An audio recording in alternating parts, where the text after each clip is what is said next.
koonkan aadmiga jooga qof kasta kurbadiisiyo kaskiisu hadlayaaho dadku waa kalamaan haddii aad kululaato halla boodin ka shee kaalintaada ka qaado dadku waa kalamaane wixii kula wanaagsan qaar baa kohanayee ha kasoomin dhegayste dadku waa kalamaane intaasi waa kaftan waane markanna ku soo dhowaada xubintii kalamaan tallaa la dhisaa la yidhi qurux baa timid baa la yidhi kalamaanay war magaalada taallooyinkii muqdisho caanka ku ahaa jirtay waayo dibaa loo taagay saakana markaan soo toosay ma 9-kii ka hor baad joogtaa baan isiri calaamado ay wakhtigaa iigu dambaysay maadaama aan arkay warnu saaka waxaan ogaaday dadka beledka joogaaba boqolkiiba 99 inay yihiin ilmo yaryar oo aan soo gaarin waagi muqdisho taallooyinka lahaan jirtay oo hadda wasiiradan jooga ilmo yaryar miya war xataa adaan ma yarhan dhegeyso hadda saakay taallo kasta sawir bay la ag tageen war taallooyinka dib loo taagay maanta magaalada wax kale ma hadalhayn waxaa kaloo nasiib darra oo taagnaa waxaan ogaaday soomaali in qabyaaladii ku sii badatay waagii hore qabiilkooda la isma weydiin jirin halgaamiyaashii hore maanta nin weliba wuxuu ku leeyahay taalladaas habeen isku qabiilaanna warnimiyaw taale inoola teego horta walhungma unina geekimaynna erajay dadku halgamiya soomaaliyeedu shalay hooba diblinteegi geega war wiwiingaha bahi fadhi ku dirirkidhatiis mayli leeka saasana taali hibil uninii gabiilete hibil ohuyo uninii gabiileeye haawo onaga wadati iyo onag muwadana wartan onag wadati tii beesada hayti maya tan nafti onag yeena antaan oo ka dhaaftan niinshana murunga handol isku biyo hayre dadka mayba iilanageena kurburo oo hatilay bukoy war Soomaalidii hore waa Soomaali qaran Soomaalida hadda joogtana waa Soomaali qabiil war adeer hadana lagu Soomaaliland nahay aad iyo aad banu cadhaysanahay inantii xawata kala oran jiray inankii ay sidan jirtay waxaan ogaanay inuu reer Soomaaliland ahaa marka waxaan doonaynaa halkii la geeyay inanka imika inan ma sidatee war waagaad lahaydeen waa go'nay ayaad cunugiinii qaadateen annaguna gabadheennina reeban cunugaas naftirkiisu caasi waalideen uu naqdo haddooba habartii ka heray war canuga qaraxyadii iyo kurintaa la yidhi dagaaladii ka dhacay dalka war xaawataakana waddanka way ka qaxdo iyadoo diyaas bari hadda soo laabatay sayidka xitaa farasku waa u soo cayile war Ahmed Gurayba imaam sajara oo baadi oo waan eeda madag lahanka duubi yaa dhagax tuurba waa la asturay oo gocadoo baftaha loo soo xiray laakiin dhagaxa lagu weyneeyay war cidina dhar uma soo gadina waa karfantii lagu aasay buu soo xir waxa iigu yaa badnayd xildhibaan la yiraahdo Idris Dhakhtar oo yiri dhagax tuur ilmaadeer baan ahay marka wuxuu ilowsan yahay marka wuxuu hilmaamsan yahay dhagax tuur inay ahayd maalintii Talyaaniga lagu dagaalamay dhagaxa loona bixiyay maalintii dhagax tuurka buda meelay ariyow shiid gamayay la ariya wariya xasbiyadii oo ay kulubti madihayta shiida uu san galadnis weeday waana gama jari anigu waxaan aqaanaa ninkaas waa el saaran suudka xiran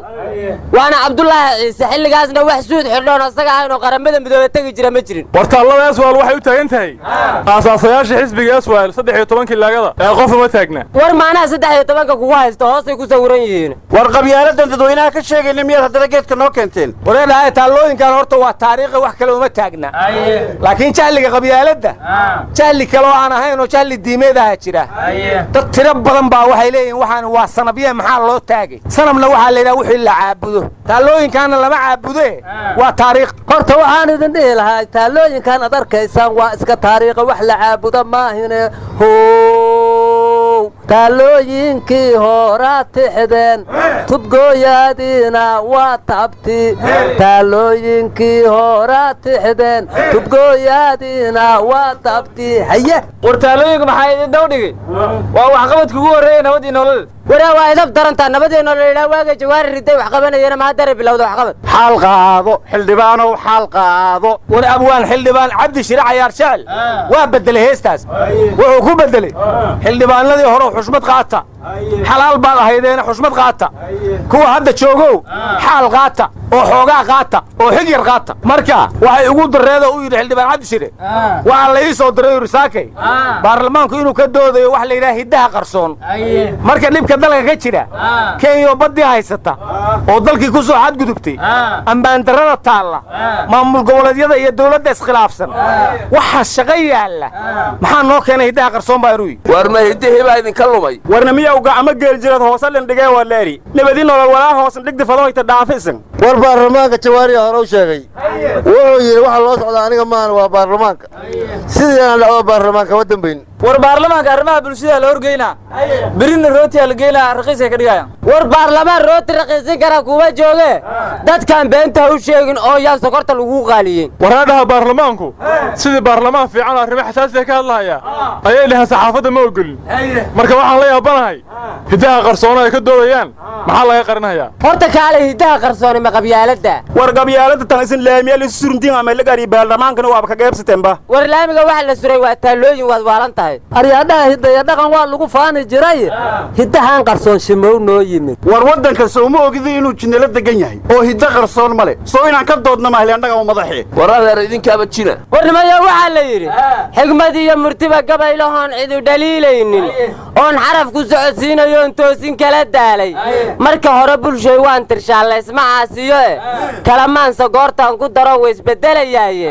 ayagaana siibsiibaye qurux ma waayeene sidii gabar jirkeedii nacdoo ruush isku ekaysay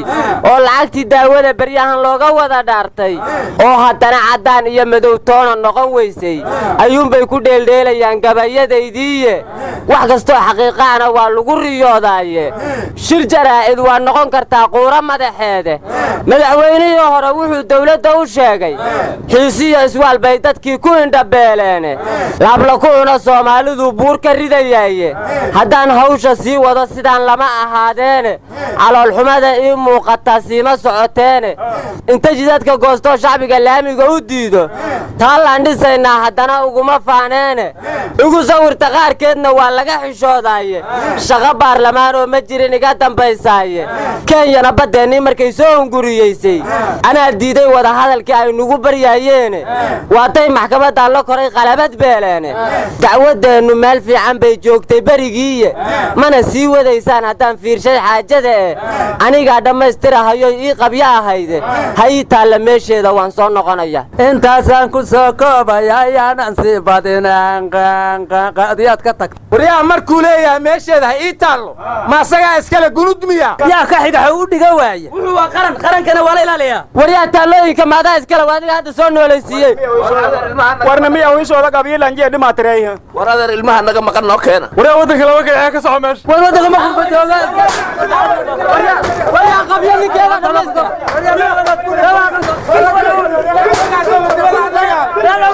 naga taga tufuhayda layse